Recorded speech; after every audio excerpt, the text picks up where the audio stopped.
Is this not the cutest dog in the whole world, ladies and gentlemen? Tell me. All right, here's our fourth attempt at fixing the roof. Kuya's gonna go check it upstairs. While it's raining, it's not ideal to be working in the rain. Every time we take somebody up there to try to fix the leak, we could be inadvertently causing another leak. It's just, I'm sketched out that it's the same exact solution over again. One of the things I need to take him to the vet today. You can see his stomach's all bloated. He probably has some worms and stuff, so I need to get him all his shots. But now I have the job because it's around a 10-15 minute drive to the vet from here. I need to teach him how to sit on the bike, and I've never done this before. Sit, Squirt. Good boy. He sat. Ideas keep changing out here in the tiny house. Good morning, folks, from the never-ending leak egg house. Every day another egg. Look at this. We got another egg today in the morning. I think this is a silky chicken egg. It looks like one of the silky chicken eggs. Actually, Lewis, I think, collected it and put it in here. So I'm going to go drop that off to the incubator guy later. We are at like 10 eggs now that are currently incubating. Again, I don't know if all of them are going to come to fruition, but it's there. So last night there was a pretty bad storm. Seems like no leak here. But yeah, obviously this leak is not doing very well and keeps getting bigger and bigger every day.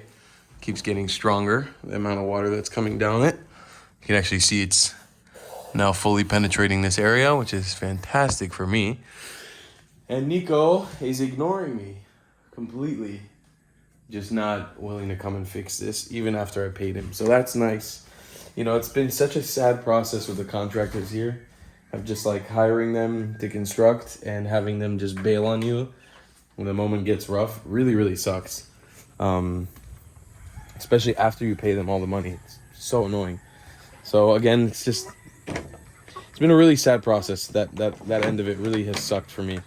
I put out a message on Chargal Business Classifieds, which is kind of like the Facebook page where you interact with other people who are living on the island. And I just begged anybody who can fix a roof to get out here as soon as possible and help me put a leak or put a stop to this leak. Help me figure out what is the problem with the roof. So there's a carpenter on the way. Hopefully he can come and assess, and we'll see what's the damage and what can we actually do about this roof. Again, it sucks so much. The person I actually paid all the money to won't come here and fix the roof. But that's just the name of the game. I'm used to it already. This is like what happened. But it's just, again, more and more bills piling up in this house. It just makes it such a depressing process. Like, it makes you not want to continue. But it is what it is. We're obviously going to continue. We're not going to stop. We're going to keep killing it. We're gonna finish this house eventually. Is there anything you wanted to say to the audience? Foof is good. Foof is good. Foof. Is this not the cutest dog in the whole world, ladies and gentlemen? Tell me. Tell me, is this not the cutest dog in the whole world? He's so cute. Whoa, whoa, whoa. He's kickboxing now. Whoa, whoa, whoa.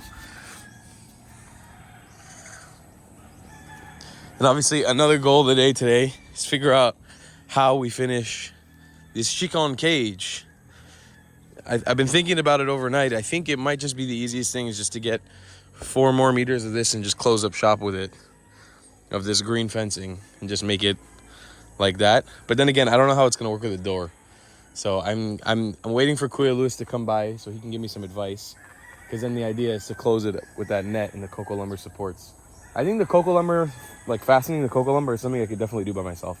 I'll basically attach it with the wire to these poles, make supports, make it tall enough, close it around the banana trees. Could probably do it all by myself in a day today. I really would like to get the chickens moved in there as soon as possible. Like this one silky chicken, he's just been sitting in the cage. I feel so bad for him. He got here and he's just been... I came here unprepared. I didn't have a place for him to go. Obviously, he's not suffering or anything, but, you know, I want to give him a good life. He's so cute. All right, here's our fourth attempt at fixing the roof. Kuya's going to go check it upstairs and see if he can identify the problem. Right now, we're just extending the ladder a little bit.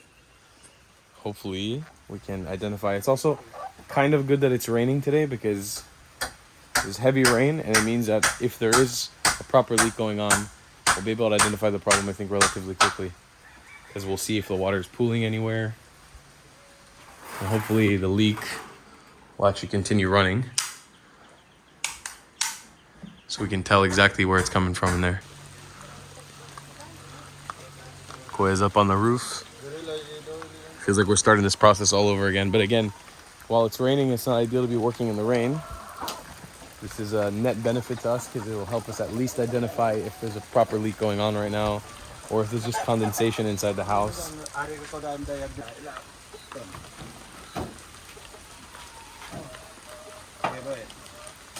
think is one of the major issues with all this repair after we've quote unquote finished construction for like the third or second time. It's every time that we need to bring somebody up to the roof to pull something off or to rip something off. There's scratches that end up on the black paint, on the inside of the white paint, all needs to be retouched. It's completely dirty. But I'll probably do that a few months into living in the house. So it's a problem. There's issues with that, which is kind of annoying, but it is what it is. As long as the problem can get finished or get fixed, we can proceed with actually retouching the paint and making sure that everything is nice and working well.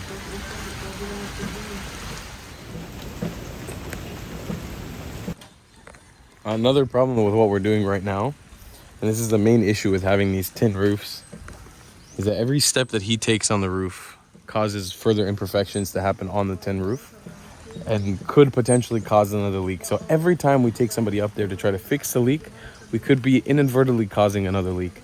It's one of the main issues with this roofing material, and it's like really the only roofing material available in Siargao. It's not really other materials that are available, especially not in the budget that I'm working with. So it's a real big problem because even though Nico made us replace everything on the roof and still there was a leak, we're sending somebody up there now for the third time to try to fix this. And who knows what kind of problems we could be causing by sending somebody up again. But he's up there, so hopefully let's see if he can identify the problem. All right, so we've identified a problem for now. They say that the nails are already lifting out because of the Volca seal. I'll be honest with you guys, I'm a little sketched out by the solution here, because it's the same solution as every other carpenter or contractor who's come here to check out the house. It's just more umbrella nails and more Volca seal, which is a material that when you rub it on, it seals all the nails and seals all the gaps, kind of like a gel, and it hardens, and then it's supposed to seal the roof from any leaks. It's very, very commonly used here in the Philippines. It's just, I'm sketched out that it's the same exact solution over again.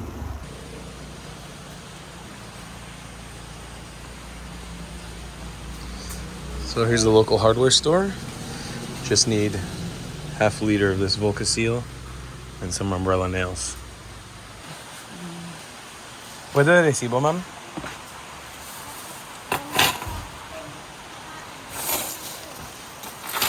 All right, we got the goods. Let's see if this can fix the roof. This will be about the 10th time that I'm buying Volca seal and umbrella nails to try to fix this roof. And I'm always sketched out by the solution because it's so cheap. It only costs 500 pesos, which is around $10. I don't see this being the solution, but I gotta trust the guy. He's a carpenter, he knows better than me. Hoping we can fix it now.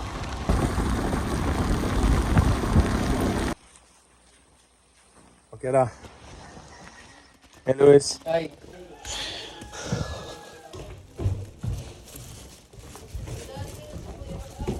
Boss. See if this gets the job done. Okay, so Jeffrey and his gang are leaving now. The agreement that we agreed on, which is something I probably should have done with all the last people who came here to work, was that we're not paying him until it's done. And that means they can only start working on a dry day, and obviously today they can't do it because it's too wet. So maybe tomorrow, if it's dry, they'll come start working. Estimated around 3 days to finish the job. And they will only get paid once we have another heavy rainy day where we could check that all the leaks are done. Again, this is a deal that I should have probably closed with all the people that I worked with already. Basically what we'll do is he'll start working on the roof. No, Sport, you're not allowed. We'll start working on the roof, and in the meantime, I'll paint all the areas that are leaking. So that way in the next super rainy day, we can test and see if anything comes through. But they're not pressured on getting paid at all. They want to prove to me that they can do a good job, and they want to show me that I can still trust people here, which is really nice on them. So let's begin this roof fixing process again for the 50 millionth time, and let's see if we can finally get the job done. Morning, folks. Welcome back to another day here on the lot. Turns out we got a low pressure area, so we can't actually continue the fixing the roof right now, and it's been raining a lot all day, all night. That leak is getting out of hand, folks. It's really coming down on it. It's getting bigger and bigger every day. So I'm hoping this weather clears up so Jeffrey can start working on it. But I thought, obviously, we're going to be useful in the time where it's raining and it's cold. I've got a few people coming over today to measure out the tigbao blinds, which are basically the tigbao, if you guys remember. For those of you guys who don't know, I'm sure all the Filipinos watching know what it is. It's like those thin bamboo-like sticks that we sort of design the upstairs with. So in Siargao, it's very, very popular and very famous for you to get blinds that are made out of them. It's just like a curtain that comes down. And since this kitchen is outside completely, it's being exposed to the elements at all times. Definitely at night times, I want to be able to close it. And when there's heavy rain, I want to be able to close the kitchen completely. So we're going to get some tigbao blinds for this side and for these two sides. So the fridge and the oven can be completely protected from the water and the rain that comes through here. In addition to that, I'm waiting for those people to come by now. So I'm just going to keep my phone cleared out. So 9:30 they should be here. It's 9:15 now. I've been taking advantage. Hey, Spork, I want to teach this little hooligan how to behave. One of the things I need to take him to the vet today. You can see his stomach's all bloated. He probably has some worms and stuff, so I need to get him all his shots. He needs to get... Nope, you can't eat that. And I've been training him on, like, waiting and sitting and waiting. We just did a nice practice now, and he did a pretty good job. I'll just put a bowl of food there, and I'll move it away from him and tell him to wait and not touch it. But now I have the job, because it's around a 10-15 minute drive to the vet from here. I need to teach him how to sit on the bike, and I've never done this before with an animal. I don't know how you're supposed to actually teach a dog this. My idea was I'll just use this chicken as a bribe and have him sit there because he knows how to sit pretty well. So let's try, in the time that we have right now before they get here, try to teach Spork how to sit on a bike so he can actually ride around town with me now. Come, Spork. Come show the people what a genius you are. Come. You want chicken? Come here. I think he doesn't want to go out in the rain. Come. Come. Get the chicken. Come get the chicken. You want chicken? Come. Right here. On the bike. Let's go. So I tried doing this on the first day I met him. He freaked out on me. You want this? You want this? Sit. Sit, good boy. Sit. You want chicken? You want chicken? Sit. Sit. Sit, Sport. Good boy. Good boy. Sit. Good boy. That's a good boy. He sat. He's so smart. He's so smart and delicate. I love this animal. Sit. Hey. Sit. Sit.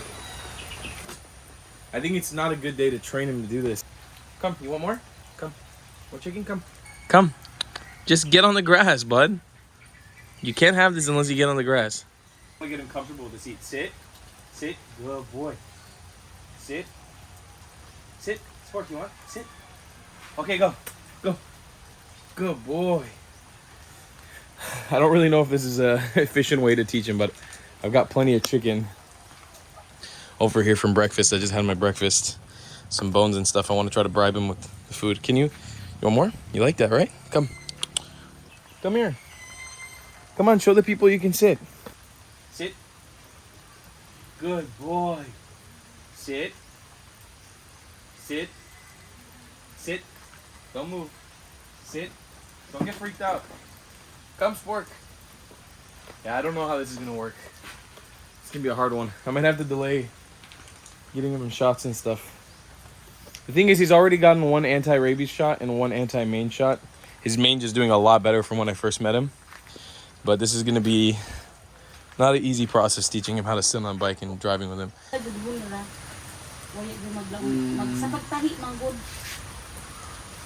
Not possible? As per this guy, it's not possible if how to, very hard how to customize the elevated tigbao. I don't think it'll work because if it's strong wind, it's going to fly. And the water can still get through. Yes. I understood, but it's not going to work with plywood. Part area is very easy how to install it because of the elevation is level. This one no need. No need. So me and Kuya Luis just devised the plan. The original team. We had kind of a tense meeting with the people who just came. It was very hard to understand each other. But they wanted around 20,000 pesos to cover this whole thing in tigbao curtains with zero guarantees that it'll actually stop the water. So I had an idea. I've been thinking about this for a while already. I was just thinking, how about let's just make a simple hollow block wall. So we got 1, 2, 3, 4 hollow blocks going up. Around 13 pieces. This will cost around maybe 1,500 pesos, $30 for the hollow block just to cover this whole area. And then another like 1,500 pesos for the cement to cover the area. So we just cement it up. We cover it with hollow block and some rebar, which we already have in here. And then we just attach one tigbao curtain here just to block this area off. Here, we don't need to do anything special with the tigbao curtains. We just install them directly up on here. So we just get 3 tigbao curtains installed here just to block this area from getting wet. And here we don't need to do anything because it's kind of fine. You know, it's okay if this area kind of gets splashed a little. Maybe in the future, if I want to, I can add another tigbao curtain here, but it's not necessarily that important. More important is that this area doesn't get wet. So I think it's a good plan. It'll be a little bit cheaper. And it'll give me a guarantee at least that this area won't get wet. Just this area, which is really important. 3 hollow block. I think this one is 3 hollow block. I think better we do 4. Just to be safe, you know?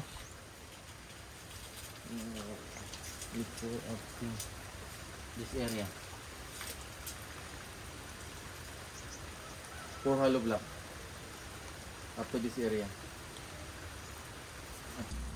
Ideas keep changing out here in the tiny house, but what me and Kuya Luis have finally decided upon, what we think is the best idea for us to do, is what we're going to do is, we're going to basically attach a 10 by 12 piece of cocoa lumber here, from here to here, close this up with a hardy flex board, so that doesn't close, and then just make a simple tigbao blind going down. Kind of going back to the original, but a little bit modified. It'll just be easier because then we can tigbao blind the entire area. We don't have to leave anything open, and this is a really easy solution because it's just 2 pieces of cocoa lumber, some nails, and a hardy flex board. So that's what we're working on now. I am going to go ahead into the rain, and I'm going to start working on creating the chicken cage. I got a good idea from Kuya Luis on what I need to do, and I think I can handle it. I'm no construction guy, but I've been watching construction on my own house for the last year and a half, so I think I can do it. Really annoying to be working in the cold rain. It's really cold in Siargao today. Ugh, it's like in the 70s Fahrenheit. Cold for me, Florida boy. So first part of this deal, I guess it kind of beats working in the hot sun though. A lot safer too. I need to cut these posts to match around the height of this post right here. So I don't know if it's better for me to install it in the ground first and then cut it, because it'll be easy to cut. It's just cocoa lumber. Or if I should cut it first and then install it. I guess it kind of depends on how deep in the ground I'm going to go. I'm going to take this out to the workbench. Luckily, for all the construction teams that I've had here, I have a bunch of workbenches left over. So I can just work on those and I don't have to make one myself. Which is nice, and I got plenty of nails, plenty of tools to work with. I think it's going to be relatively easy to put together these posts. You know what I might start with doing? Might be the smartest thing. I'm going to move some more grass out of that area to give myself a cleaner, more open area to work with. And then I'll be able to decide exactly where I want those posts to go. Equal distances. All right, folks. Here we are. I started working on it. So basically I measured out in kind of a straight line, or as straight of a line as I could make between the 2 posts, the distance, and got this sort of trough built out now. And now I'm going to dig into the ground. I'm going to see how deep it is. I'll have to go pretty deep to make the cocoa lumber stick really well in there. And once I can see that it's stuck in there really well, I'll measure out the top, pull it out of the ground, and cut it. And then I'll have it the exact height that I want it. All right, first part of this one pretty well. Here's the progress. Let me get my hands dirty. So there's the post. It's a little bit off center, but I think it's fine if the wall will be curved a little bit. Look, it's not going to be the most structurally integral habitat in the world. It's something I'm building on the cheap right now, on the fly for myself. I also kind of want to prove to myself that I can do this, which I think I totally can. I feel more than capable enough to do this. So the cocoa lumber, basically I'm going to measure out now how tall it is according to the height of that. And then I'll cut off the top with the saw, which I have back there. And then after that, I'll install the second one. And then it'll be a lot easier because I can just measure it directly from there. So cool, it's going pretty good so far. Hopefully I can just nail the placement of the second one. Got to make sure it's like a proper doorway that I can actually open up and go into. And then we'll have a somewhat started chicken enclosure. I'm very excited for this. And I've been looking online for like greenhouse ideas and stuff, and I'm really thinking it could be really cool because these silky chickens, they'll only stay on the ground pretty much. They don't climb or anything. They go up high anywhere. I'll give them their boxes here. You know, they'll have like separate boxes for them to lay nests and eggs and whatever. And then I'm thinking on the higher parts, I'll build some shelves, just some cheap shelves where I can plant like different kinds of vegetables and stuff. It'll be like a proper greenhouse in here. I think it could be super, super cool, especially with all the plants that are already growing in there. It's gonna be awesome. Very, very excited for this.